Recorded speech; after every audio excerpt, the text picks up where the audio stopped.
Le pic-et-pêche a une envergure de 35 cm à peu près, et il vit jusqu'à 11 ans en moyenne. Le pic-et-pêche vit dans toute l'Europe, mais il est absent en Irlande. Il vit aussi partout en Asie et un peu en Amérique du Nord. Il fait partie de la famille des Piscidés. Dans cette famille, on retrouve toutes les espèces de pics, car il y en a énormément.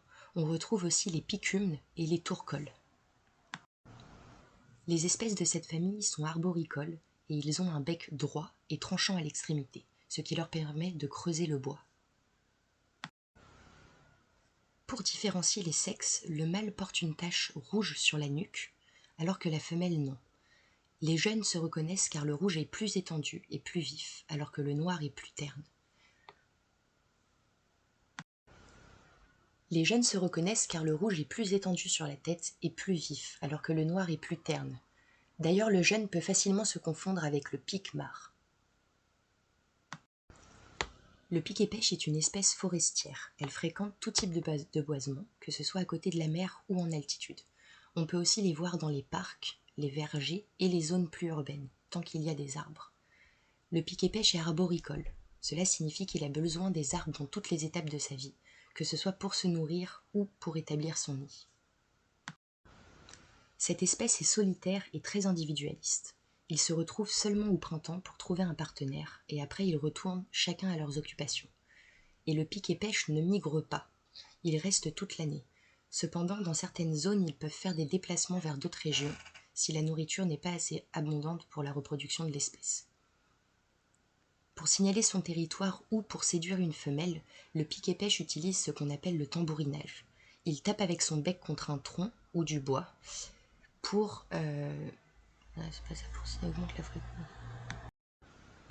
Cette espèce est solitaire et très individualiste. Ils se retrouvent seulement au printemps pour trouver un partenaire, et après ils retournent chacun à leurs occupations. Le pic-et-pêche ne migre pas, il reste toute l'année dans la même zone. Cependant, à certains endroits, ils peuvent faire des déplacements vers d'autres régions, si la nourriture n'est pas assez abondante pour la reproduction de l'espèce. Pour signaler son territoire ou pour séduire une femelle, le pic-et-pêche utilise ce qu'on appelle le tambourinage. Il tape avec son bec contre un tronc ou du bois et augmente la fréquence au fur et à mesure. Un mâle peut tambouriner 600 fois par jour pour délimiter son territoire. Le pic-et-pêche est connu pour chanter beaucoup et très rapidement. C'est un oiseau qu'on a d'ailleurs plus l'habitude d'entendre par ses cris et tambourinages très caractéristiques. Cependant, il se fait très discret quand il est en vol. Le pic-et-pêche martèle de son bec les troncs d'arbres pour attraper les petits insectes à l'intérieur. Il peut atteindre une profondeur de 10 cm. Au printemps et en été, le pic-et-pêche se nourrit principalement d'insectes, de larves, de fourmis. Et en hiver, il devient granivore. Il mange les graines des conifères. Il a d'ailleurs un petit faible pour les graines de pommes de pin. Il a les graines de tournesol, les noix. Donc voilà, son régime alimentaire est très varié et riche. Son bec lui permet d'ouvrir les graines dures comme les noisettes. Il cale la noisette dans une fente et avec son bec tape dessus jusqu'à ce qu'elle éclate. Son bec lui permet aussi de temps en temps de boire la sève de l'arbre, ce qui représente un mets de qualité. Cela peut aussi lui arriver de manger des fruits, mais plus rarement. S'il ne trouve pas à manger, le pic-et-pêche est capable de piller les nichoirs des autres oiseaux pour manger les oisillons. Hard times lead to hard consequences, comme on dit. Pour la reproduction, ils sont aptes à partir de leur 2e année.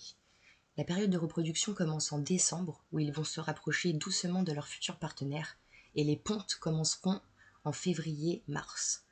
La parade nuptiale est assez impressionnante, le couple va se poursuivre à toute vitesse à travers la forêt, le mâle dévoilant toutes ses taches et couleurs accompagné de grandes vocalises.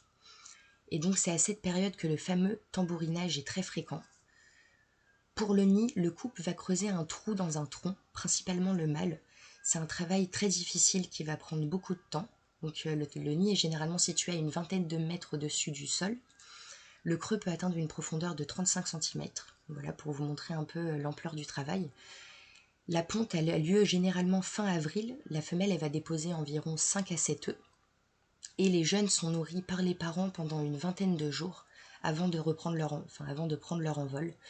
Ensuite, la famille se sépare et les parents retournent chacun à leur solitude. Je cite. « Les pics sont des maîtres percussionnistes. Ils peuvent vous relier à n'importe quel rythme dans le monde. Ainsi, ils sont susceptibles de vous apprendre à vous aligner sur la pulsation de la planète ou celle d'autres animaux. Leur tambourinage est un rappel des rythmes naturels de l'univers et du fait que si nous ne sommes pas synchronisés avec ceux-ci, les choses ne peuvent fonctionner pour nous.